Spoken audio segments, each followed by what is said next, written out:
नमो नमः। आज मैं लघु सिद्धांत कौमुदी समास प्रकरण के अगले पाठ को लेकर उपस्थित हुआ हूँ।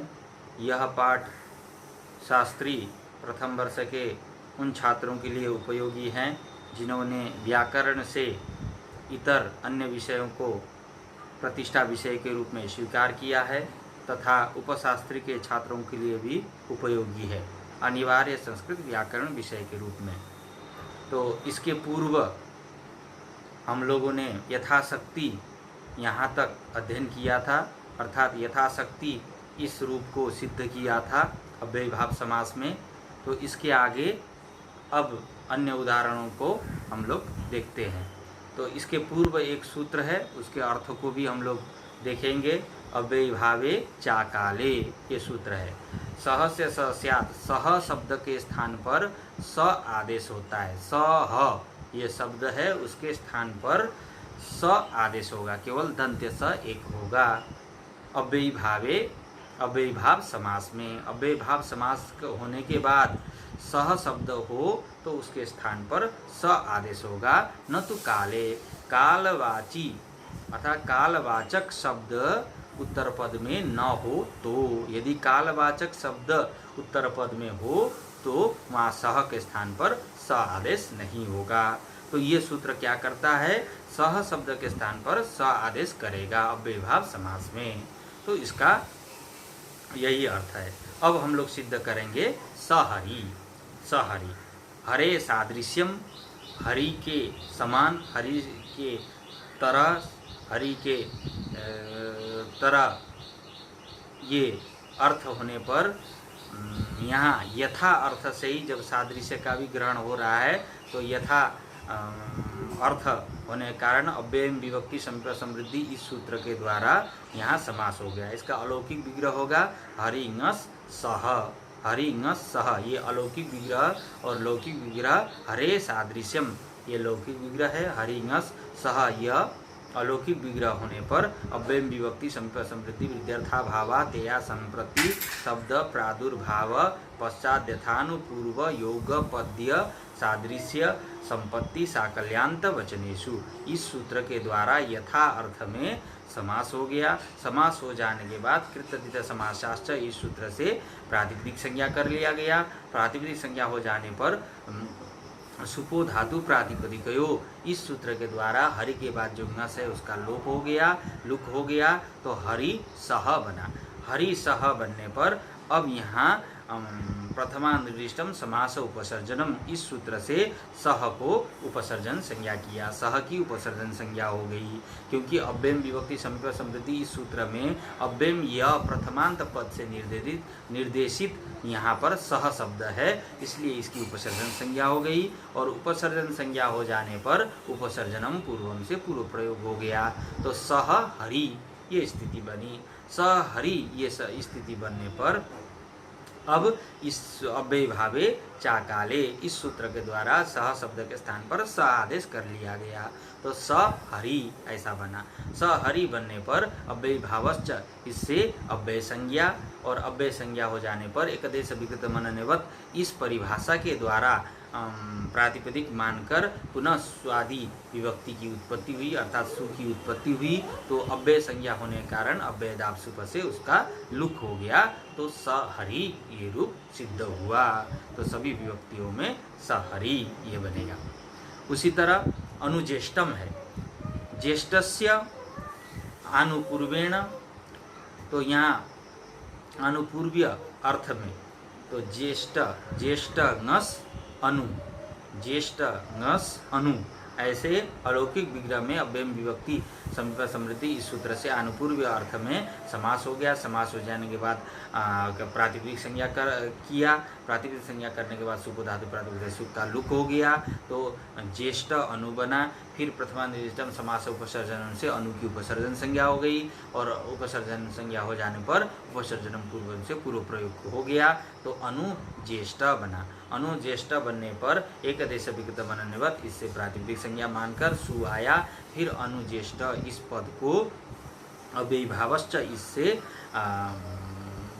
नपुंसक लिंग कर लिया गया, मतलब वो अव्यय संज्ञा कर लिया गया। अव्यय संज्ञा करने के बाद अव्ययदाप्सुप से लुक प्राप्त था, लेकिन उसको बांध कर नाव्ययी भाव दतुम तो पंचम्या, इस सूत्र के द्वारा सु के स्थान पर अम हो गया तो, और अमी पूर्व से पूर्व हो गया तो अनुज्येष्टम। इसी तरह इसमें भी तृतीया और सप्तमी में, तृतीया सप्तमी और बहुलम इस सूत्र के द्वारा विकल्प से अम होगा तो वहाँ दो रूप बनेंगे, अनुज्येष्टे न अनुज्येष्टम, अनुज्येष्टे अनुज्येष्टम तृतीया और सप्तमी में, और पंचमी विभक्ति में नहीं होगा, अनुज्येष्टात इत्यादि बनेगा। चक्रेण युगपत इति सचक्रम।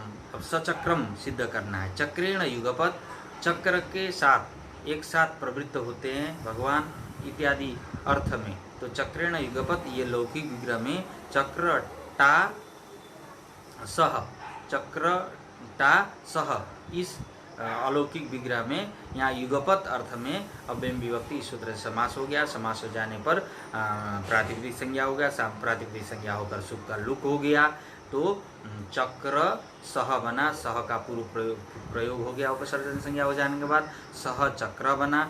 सह चक्र बनने पर अव्ययी भावे चाकाले इस सूत्र के द्वारा सह के स्थान पर स आदेश हो गया तो सचक्र बना।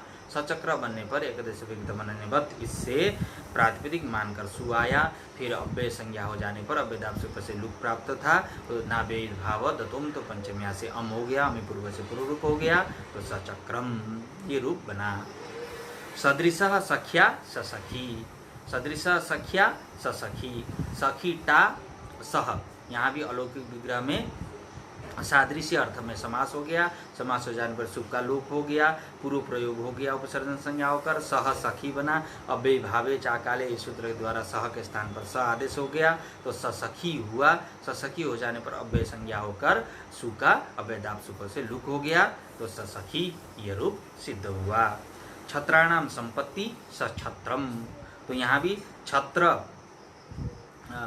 भीष और सह, छत्र भीष सह यह अलौकिक विग्रह में समास हो गया। विभक्ति सूत्र से समास हो जाने पर प्रातिपदिक संज्ञा, सुख का लुक, सह का पूर्व प्रयोग, सह छत्र बना, सु आया और नाव्ययी भाव दतुम तो पंचम्या से अम हो गया, अमी पूर्व से पूर्व हो गया सछत्रम।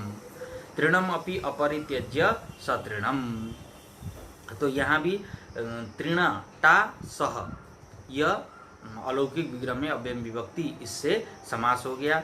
समास हो जाने पर समास हो जाने पर स का पूर्व प्रयोग कर लिया गया।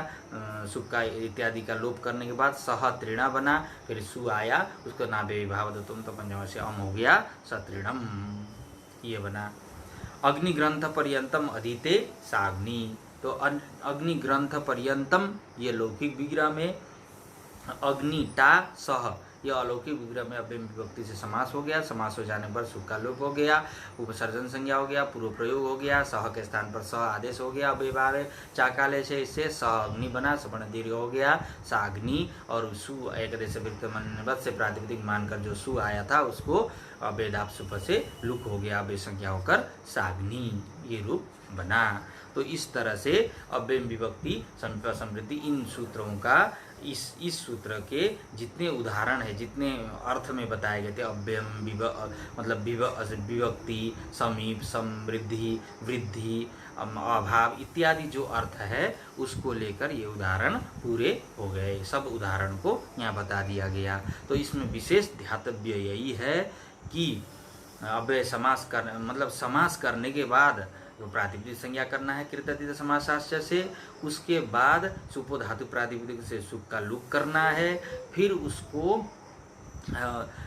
प्रथमानिर्देशम समास उपसर्जनम के द्वारा जो अव्ययम विभक्ति इस सूत्र के द्वारा निर्दिष्ट अव्ययम पद के द्वारा निर्दिष्ट जो पद है उसकी उपसर्जन संज्ञा करनी है और उपसर्जनम पूर्वन से पूर्व प्रयोग करना है। पूर्व प्रयोग करने के बाद ये शब्द को पूरे शब्द को एकदेश विकृत मनन्यवत इस परिभाषा के द्वारा प्रातिपदिक मान लिया जाता है। तो प्रातिपदिक मानने के बाद स्वादि प्रत्यय की उत्पत्ति होती है। तो स्वादि प्रत्यय की उत्पत्ति होने के बाद कहीं पर ये अव्ययदाप्सुप से लुक हो जाता है, क्योंकि अव्यय भावस्थ से इसकी अव्यय संज्ञा होती है। तो यदि अकारांत पद हो जैसे उपकृष्णम में हमने बनाया था उपकृष्णा था, तो ऐसे अकारांत हो जाने पर नाभे भावदत्वम तो पंचम्या से अम हो जाता है, फिर अभिपूर्व से पूर्व रूप होकर उपकृष्णम इत्यादि बनता है। जैसे अकारांत न हो अधिहरि के तरह, तो उसको वहाँ पर सुबंत का लोप हो जाता है, लोप हो जाता है अभेदाप सुख से। तो इस प्रकार से ये अव्ययम विभक्ति संयोग समृद्धि विद्यर्थाभावात या संप्रति शब्द प्रादुर्भाव पश्चात यथानुपूर्व योग पद्य सादृश्य संपत्ति साकल्यांत वचनेषु, इस सूत्र का उदाहरण हो गया। तो इसको अच्छी प्रकार से इस उदाहरणों को ध्यान देंगे और सूत्रों को भी याद करेंगे इसके उदाहरणों के साथ, और सिद्धि को भी अच्छी प्रकार से याद करेंगे।